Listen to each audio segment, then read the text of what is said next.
യൂട്യൂബിൽ നിന്ന് ഇനി വരുമാനം നേടുന്നത് അത്ര എളുപ്പമാകില്ല. വാച്ച് അവറും ഷോർട്ട് വ്യൂസും ഉൾപ്പെടെയുള്ള വരുമാന മാനദണ്ഡങ്ങൾ ഉയർത്തുകയാണ് യൂട്യൂബ്. പുതിയ നിബന്ധനകൾ 2027 ഫെബ്രുവരി 1 മുതൽ പ്രാബല്യത്തിൽ വരുമെന്നാണ് റിപ്പോർട്ട്. എന്തൊക്കെയാണ് മാറ്റങ്ങൾ, നിലവിലുള്ള ക്രിയേറ്റർമാരെ ഇതെങ്ങനെ ബാധിക്കുമെന്ന് നോക്കാം ഓൺലൈൻ മലയാളത്തിലൂടെ. അതിനു മുന്നേ ചാനൽ ഒന്ന് സബ്സ്ക്രൈബ് ചെയ്യാൻ മറക്കല്ലേ. മോണിറ്റൈസേഷൻ ലഭിക്കാൻ ഇതുവരെ ഒരു വർഷത്തിനുള്ളിൽ, അതായത് 365 ദിവസത്തിനുള്ളിൽ 4000 മണിക്കൂർ വാച്ച് അവർ എന്നതായിരുന്നു പ്രധാന മാനദണ്ഡം. എന്നാൽ ഇനി ഇത് 8000 മണിക്കൂറായി ഉയർത്തിയിരിക്കുകയാണ്. നിലവിലുള്ള കണ്ടന്റ് ക്രിയേറ്റർമാരെക്കാൾ ഈ മാറ്റങ്ങൾ ബാധിക്കുക പുതുതായി യൂട്യൂബ് പാർട്ട്ണർ പ്രോഗ്രാമിലേക്ക് എത്തുന്ന ക്രിയേറ്റർമാരെ ആയിരിക്കും. 2027 ഫെബ്രുവരി 1 മുതലാണ് പുതിയ നിബന്ധനകൾ പ്രാബല്യത്തിൽ വരുന്നത്. അതായത് യൂട്യൂബിൽ നിന്ന് വരുമാനം നേടാൻ ആഗ്രഹിക്കുന്ന പുതിയ ക്രിയേറ്റർമാർക്ക് മുമ്പത്തേക്കാൾ ഇരട്ടിയോളം വാച്ച് ടൈം നേടേണ്ടി വരും മോണിറ്റൈസേഷൻ ലഭിക്കാൻ. ഇതിന് പുറമെ യൂട്യൂബ് ഷോർട്സ് വഴി വരുമാനം നേടാൻ ആഗ്രഹിക്കുന്നവർക്കും വലിയ മാറ്റമുണ്ട്. നിലവിൽ ഷോർട്സിലൂടെ മോണിറ്റൈസേഷൻ ആവാൻ കാത്തിരിക്കുന്നവർക്ക് 90 ദിവസത്തിനുള്ളിൽ 10 മില്യൺ വ്യൂസ് മതിയായിരുന്നു. എന്നാൽ ഇത് 20 മില്യൺ വ്യൂസായി ഉയർത്തിയിട്ടുണ്ട്.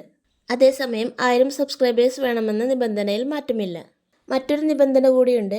നിലവിൽ യൂട്യൂബ് പാർട്ട്ണർ പ്രോഗ്രാമിലുള്ള ക്രിയേറ്റർമാർക്ക് പൊതുവെ ഈ പുതിയ മാറ്റങ്ങൾ ബാധകമല്ലെന്നാണ് അറിയിപ്പ്. എന്നാൽ ഷോർട്സ് വഴിയുള്ള പരസ്യ വരുമാനവുമായി ബന്ധപ്പെട്ട് ഒരു നിബന്ധന എല്ലാവർക്കും ബാധകമാകും.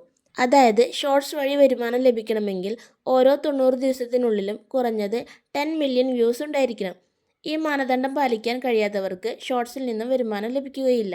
എന്നാൽ ഇതുകൊണ്ട് ലോങ് ഫോം വീഡിയോകളിൽ നിന്നുള്ള വരുമാനം നിലയ്ക്കില്ല. അതായത് ഷോർട്സിൻ്റെ വ്യൂസ് മാനദണ്ഡം പാലിക്കാൻ കഴിയാത്ത സാഹചര്യത്തിലും ദൈർഘ്യമേറിയ വീഡിയോകളിൽ നിന്നും വരുമാനം തുടർന്നു ലഭിക്കും. ഇതിനിടെ യൂട്യൂബ് പ്രീമിയം ലഭ്യമായ എല്ലാ രാജ്യങ്ങളിലേക്കും കമ്പനി പ്രീമിയം സേവനം വ്യാപിപ്പിച്ചിട്ടുമുണ്ട്. ഇതുവഴി കുറഞ്ഞ നിരക്കിൽ പരസ്യങ്ങളില്ലാത്ത വീഡിയോകൾ കാണാൻ ഉപയോക്താക്കൾക്ക് സാധിക്കും. അതേസമയം ചെറിയ ചാനലുകൾക്ക് ഫാൻ ഫണ്ടിംഗ്, ഷോപ്പിംഗ് ടൂളുകൾ എന്നിവ ലഭിക്കുന്നതിനുള്ള മാനദണ്ഡങ്ങളിൽ മാറ്റമില്ലെന്ന് റിപ്പോർട്ടിൽ പറയുന്നു.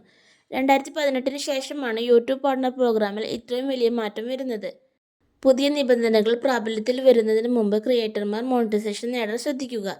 യൂട്യൂബിൽ ഒരു ചാനൽ തുടങ്ങി വരുമാനം നേടാൻ ആഗ്രഹിക്കുന്നവർക്ക് ഇനി കൂടുതൽ കഠിനാധ്വാനം ചെയ്യേണ്ടി വരും.